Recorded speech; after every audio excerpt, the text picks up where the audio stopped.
Jaka siła może postawić od zera 18-milionowe miasto przez pół ludzkiego życia? Czego potrzeba, żeby w 45 lat skoncentrować w jednym miejscu siłę ekonomiczną większą od Austrii czy Szwecji?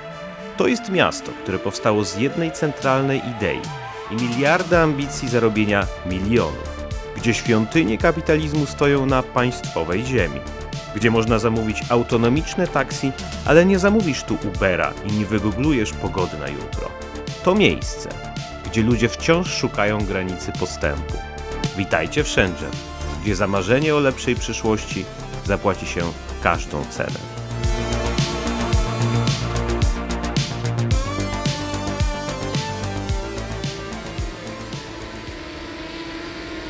Z tej wysokości wszystko wygląda chłodno i logicznie. I tak jest, bo to miasto nie powstało od dołu, ale od góry.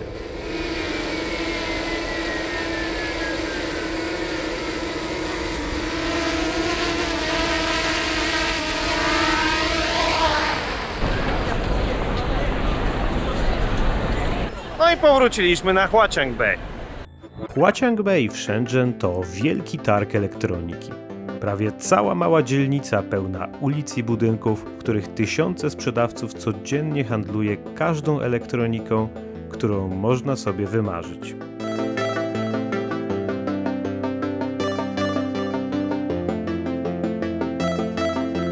Żeby coś sensownie kupić na Huaqiangbei, na pewno warto mieć tutaj dużo czasu. Historia tego miejsca zaczęła się w podobnym czasie, gdy w Polsce królowały bazary na stadionach. Politycznie poszliśmy w inne strony.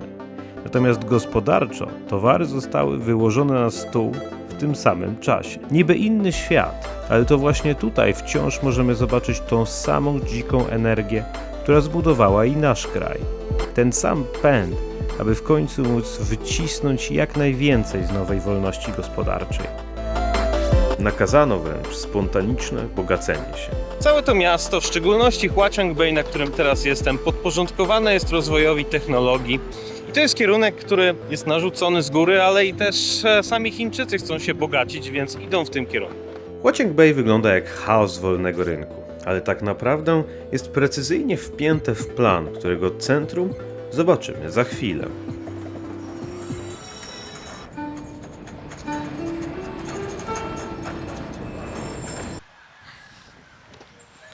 Ni hao.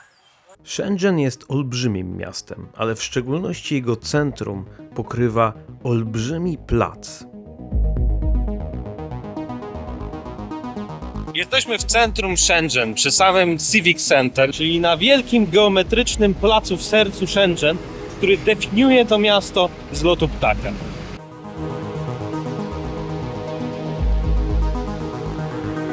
Będąc na tym placu, łatwo zauważyć, że Shenzhen jest miastem, które wyznaje technologię. Wszystkie duże obiekty architektoniczne w tym mieście, małe rzeczy, które możemy zobaczyć na ulicy, to jest miasto technologii. I partia naciska na to, żeby tak było i w przekazie artystycznym, i oczywiście w kierunkach ekonomicznych, które wyznacza.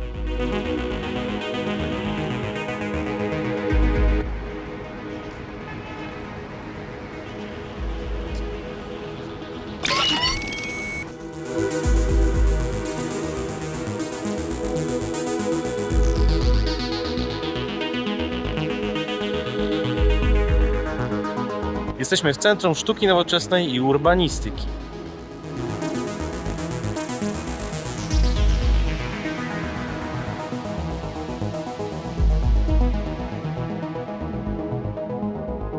Shenzhen nie powstało samo.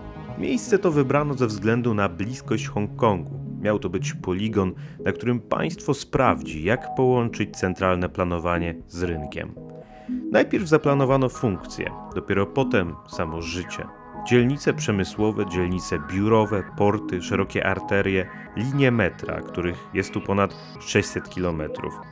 Co ciekawe, ziemia nigdy nie przestała należeć do państwa. Prywatny kapitał był mile widziany, ale tylko na zasadach gry ustalonych przez Pekin. Shenzhen miało wyglądać nowocześnie, sprawnie i bez sentymentów. To nie jest miasto historii, to jest miasto celu. Ma dążyć do perfekcji i być wzorem dla całych Chin.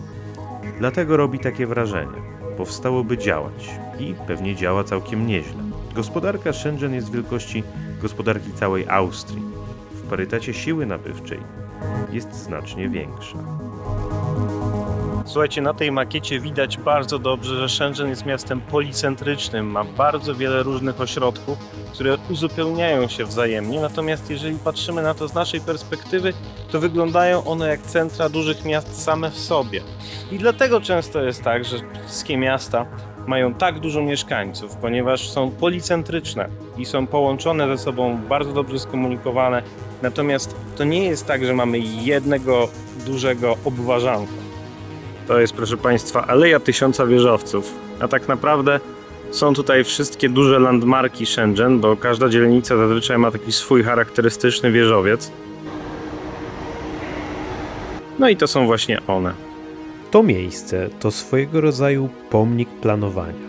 Jest to przekaz polityczny, dlatego jest za darmo. Ale nie wszystko jest za darmo.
Czym mamy stać się w tym mieście, którego samo serce wypełniają roboty?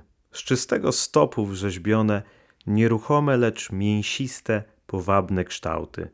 Czy ten żmudnie wykuty, zimny obraz perfekcji, tu w tym miejscu wystawiony, jest dla nas przestrogą czy inspiracją? W obu przypadkach nie byłbym zdziwiony.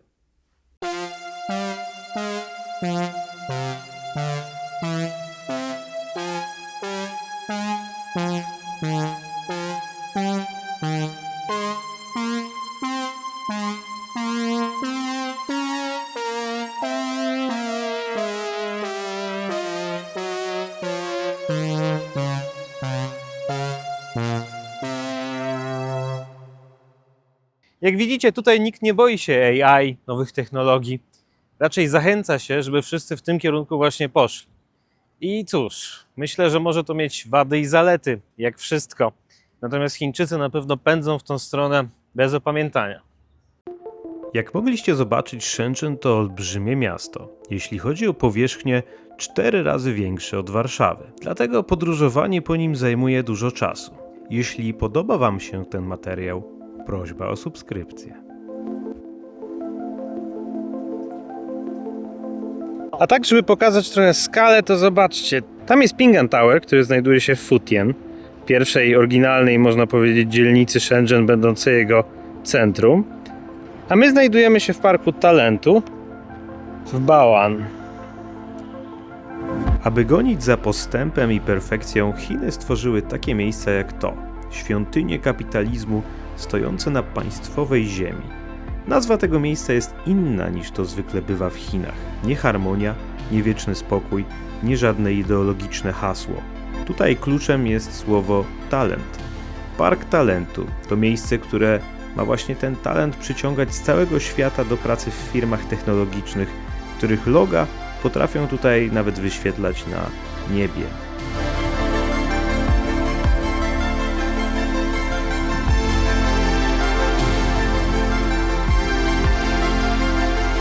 A tutaj mamy solarną ławkę z której można sobie też podładować telefon.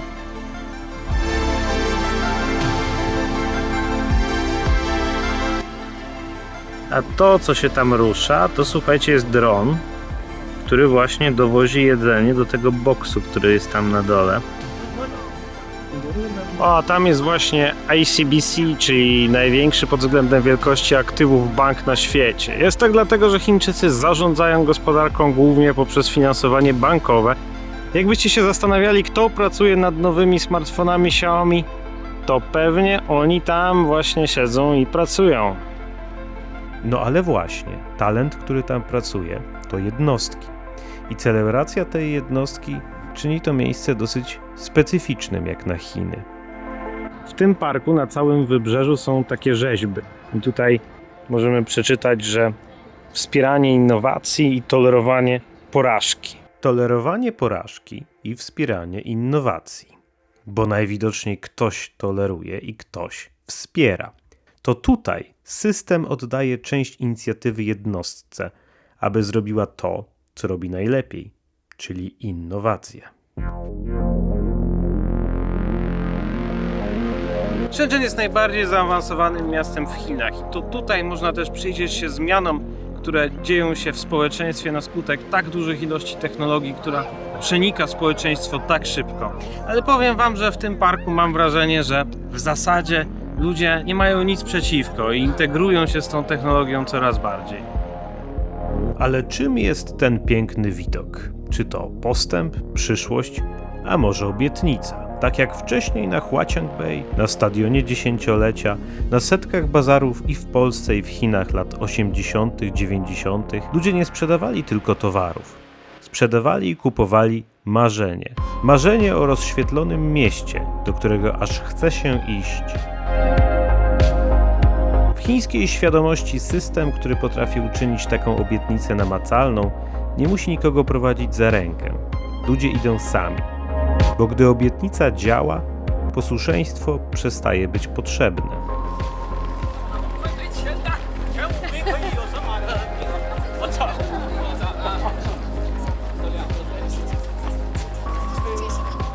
No, ten park jest bardzo popularny wśród biegaczy też.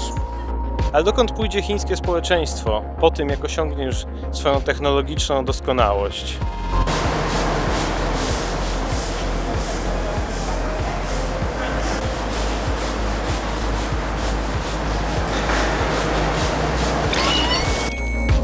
Shenzhen jest modelowym chińskim miastem. Takie stwierdzenia padają z ust chińskich oficjeli i to w zasadzie prawda. Tutaj testuje się różne rozwiązania i też można zobaczyć, w którym kierunku niektóre technologie czy rozwiązania społeczne pójdą.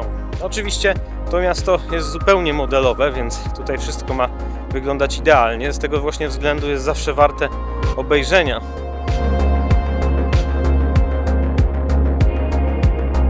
Tutaj jeszcze czuć świeży beton i powiem wam, że to jest pewnie duża różnica między innymi dużymi, bogatymi miastami na świecie. Tutaj czuć duży beton, w Nowym Jorku no, czuć wiele innych rzeczy.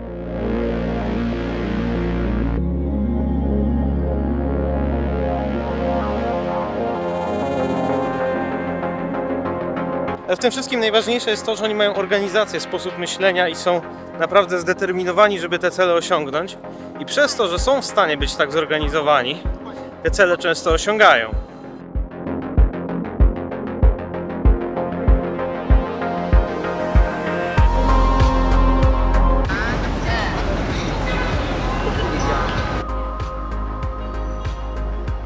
A to są drony i lądowiska Meituana, które dostarczają jedzenie i napoje dronami właśnie do innych, powiedzmy, dronomatów po całym mieście. A to jest właśnie punkt, do którego przychodzą wszyscy z tych tutaj restauracji i pakują tam paczki do dronów.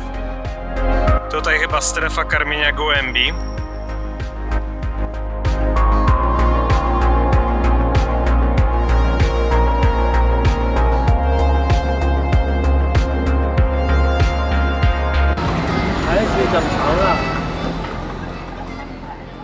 Choć dziś miasta są pełne samochodów, Chiny mają bardzo krótką kulturę jazdy. Mało kto prowadzi tutaj w drugim czy trzecim pokoleniu. W Polsce było inaczej. Dorastaliśmy patrząc na Amerykę, gdzie własny samochód był symbolem ukochanej przez nas wolności. Być może dlatego w Chinach oddanie kierownicy przychodzi łatwiej. Wystarczy wygodnie usiąść z tyłu, napić się herbaty i wyciągnąć smartfona. Zamówiliśmy właśnie autonomiczną taksówkę, która nam troszkę ułatwi jeżdżenie po Shenzhen. Moim zdaniem właśnie to miasto będzie jednym z pierwszych, gdzie większość taksówek będzie autonomiczna. Zobaczycie. Zobaczmy, jak to działa. Cała jest w ogóle obłożona kamerami, to nie dziwi. Natomiast jeśli chodzi o to, jak wejść do środka, to musimy przyłożyć telefon z Bluetooth i powinno się to wszystko samo odblokować. Zobaczmy, czy tak będzie. No to tak to wygląda, taksówkarza nie ma, prowadzić będzie AI. Tutaj potwierdzamy, że jesteśmy gotowi do tego, żeby rozpocząć jazdę. No to jedziemy. We are about to start. Please make sure your seatbelt is securely fastened.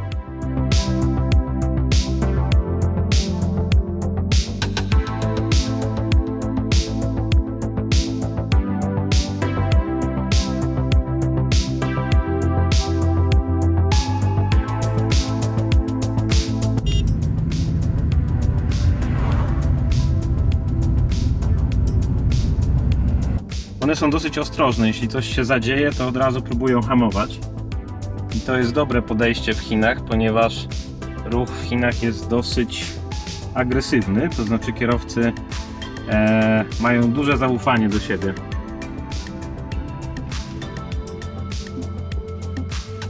W ogóle powiem Wam, że w Chinach dosyć niebezpiecznie się jeździ. To znaczy ludzie cały czas wchodzą na drogę.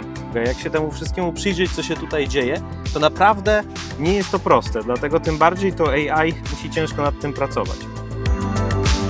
O, i samochód jest trochę na naszym pasie. Co zrobi?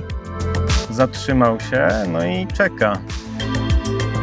Trochę w dziwnym miejscu stoimy. Zobaczcie, też ciekawe jest to, że nie objedzie go, to znaczy stoi grzecznie i czeka. Bo sytuacja na radarze wygląda w ten sposób.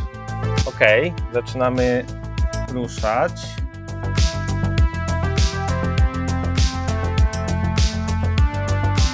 Widać tutaj na radarze, że cały czas skanuje otoczenie, żeby znaleźć inne samochody i ludzi. Także to jest na pewno ważne. No myślę, że całkiem nieźle mu to idzie. Mam nadzieję, że to będzie tańsza, lepsza i bezpieczniejsza przyszłość samochodów. Zobaczymy, czy tak faktycznie się wydarzy. Na pewno Chińczycy dosyć odważnie testują tę technologię. Tak samo Amerykanie. Ciekawe to z Polską. Łapie człowieka trochę takie przemyślenie, że to jest ta przyszłość, o której myśleliśmy, kiedy byliśmy dziećmi. I ona tutaj już nadeszła. Nawet Chińczycy czasami zwracają uwagę na te samochody. No jest to ciekawostka dla wszystkich. Ta sztuczna inteligencja jest bardzo grzeczna, wszystkich puszcza na drodze. To jest zupełnie niechińskie zachowanie, także nie wgrali do tej sztucznej inteligencji ducha chińskiego kierowcy. Z drugiej strony jakby wgrali ducha chińskiego kierowcy do tego AI, to już byśmy tutaj mieli sceny z filmu Terminator, tak podejrzewam. Powiem Wam, że robi to wrażenie. To znaczy tak powinna wyglądać przyszłość, ponieważ naprawdę dużo czasu tracimy za kierownicą i nie zawsze dla przyjemności. No ale jak z lewej strony nadjeżdża tak szybko ciężarówka, to człowiek się zastanawia, czy na pewno ufa tej sztucznej inteligencji. No cóż, powoli dojeżdżamy. Jeżeli chcecie w Chinach mieć przygody na drogach, to myślę, że chiński kierowca zdecydowanie zapewni Wam je lepiej niż ta chińska sztuczna inteligencja. Pokazuje nawet kamerę, żeby ktoś nie wjechał nam z tyłu w drzwi, jakie otwieramy. No i trzeba wysiadać.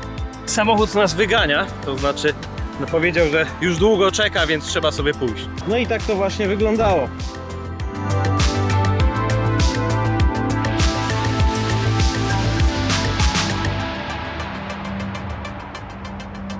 Centra handlowe w Chinach są pełne samochodów. Ten Xpeng mi się coraz bardziej podoba, widzę go chyba trzeci raz i coraz bardziej wpada mi w oko. Jak nagrywałem pierwszy odcinek o samochodach, to właśnie tutaj był salon NIO, który był w nagraniu, natomiast to, czego nie było, to jest ten sklep z robotami, który jest naprzeciwko.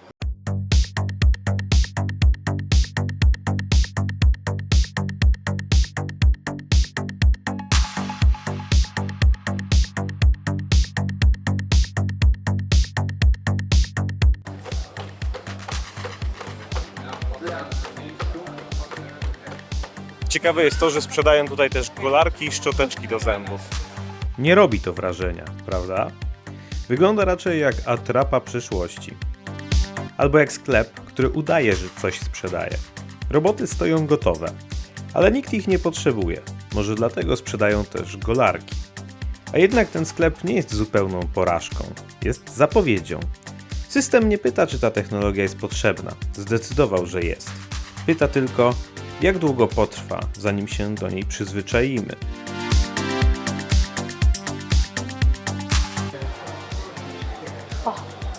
Powstaje ich coraz więcej. Nie wiem, czy faktycznie ludzie kupują sobie te roboty, ale ostatnio Xpeng miał premierę swojego robota. Słuchajcie, a to jest najnowszy robot humanoidalny od Xpenga.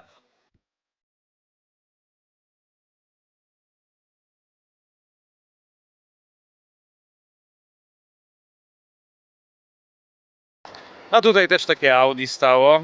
Całkiem spoko, trochę podobne do tych chińskich samochodów w sumie. W mieście, w którym każdy gra swoją rolę w pogoni za postępem technologicznym, ludzie coraz częściej szukają własnej ekspresji. A jeśli mogą, najłatwiej jest ją przecież kupić. Te lalki Labubu są dla mnie takim symbolem chińskiego konsumpcjonizmu, bo no, są ciekawe, natomiast są też drogie. Ludzie płacili za nie olbrzymie pieniądze, żeby zebrać je do kolekcji. To nie jest tak, że wszystkie modele tego Labubu tutaj są takie drogie, ale po prostu firma wylicza dokładnie, że tam jeden na kilkaset to jest konkretny kolor, sprzedaje je w pudełkach, w których nie wiadomo co dokładnie jest i przez to ludzie, żeby mieć kolekcję wszystkich, po prostu dosłownie tratują się stojąc w kolejkach i płacą olbrzymie pieniądze w internecie. Praktycznie połowa przychodów tej firmy w zeszłym roku wynikała z Labubu.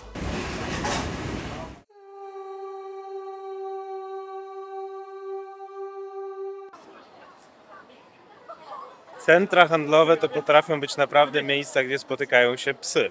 W takich miejscach jak Shenzhen młodsze pokolenia spędzają czas w olbrzymich centrach handlowych, które coraz częściej przypominają miejskie place. Po często długich godzinach pracy to są miejsca, w których nareszcie można ją skonsumować.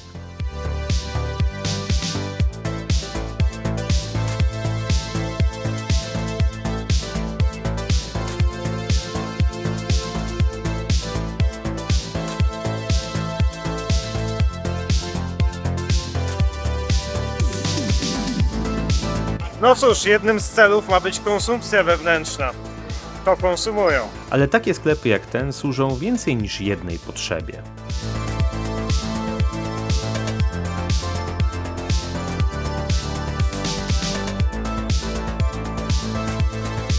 No jeśli tak mają zachęcić do wydawania pieniędzy, to pewnie działa. Na pewno tutaj w Shenzhen.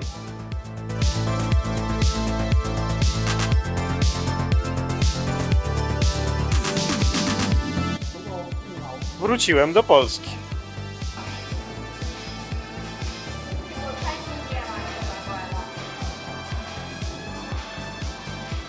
Słuchajcie, jesteśmy w sklepie optycznym.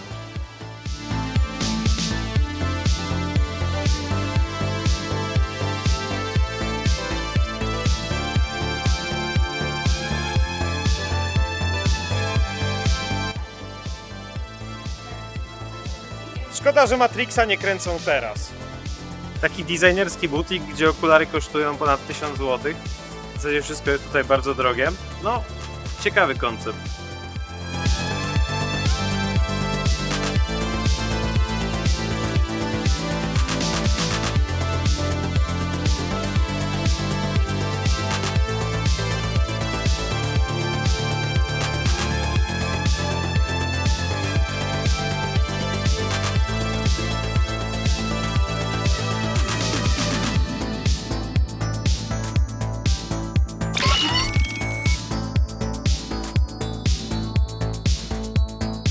Się zastanawiam, czy to jest jakaś krytyka konsumpcjonizmu tutaj, aż wygląda to dosyć podejrzanie, szczerze mówiąc.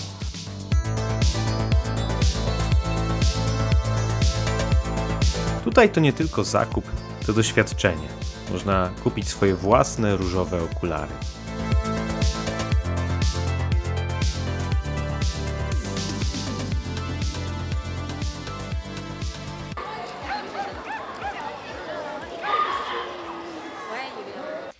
Chiński system, jego rozmach czasami bywa jednocześnie zachwycający i przerażający.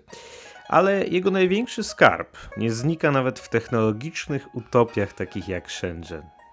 Pomimo całej tej nowoczesności, Shenzhen ma wciąż bardzo dużo takich chińskich ulic, typowych chińskich ulic, gdzie mamy typowe chińskie życie, szczególnie na południu, gdzie klimat na to pozwala. Sklepy są bardziej otwarte, restauracje mają stoliki na chodniku, przy czym ja zdecydowanie bardziej wolę takie ulice jak ta niż te wielkie centra handlowe.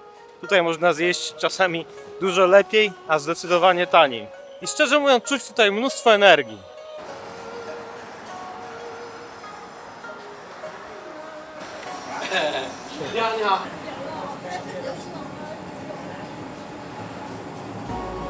I na takiej ulicy w Shenzhen można sobie zjeść pierożki. Chiny nie byłyby Chinami, gdyby nie chińskie jedzenie. To jest chyba moja ulubiona rzecz w Chinach. I cała ta technologia tak naprawdę niewiele znaczy przy tym, że można zjeść tak świetne jedzenie. Mamy takie pierożki na parze.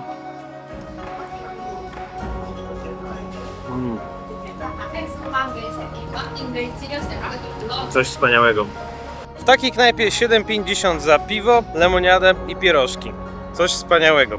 Zamykają też o elastycznych godzinach, bo jak jest więcej klientów, to zostaną dłużej. Te miejsca sprawiają, że Chiny naprawdę bardzo lubię.